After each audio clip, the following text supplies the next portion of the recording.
Boca News reporting from the scene.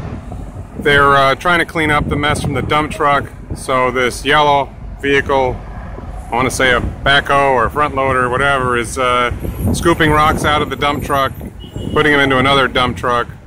Another vehicle's arrived on the scene, which I think is here to try to deal with the fuel leak that happened.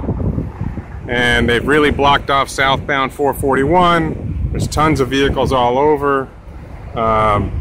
On the other side, can't see it right now.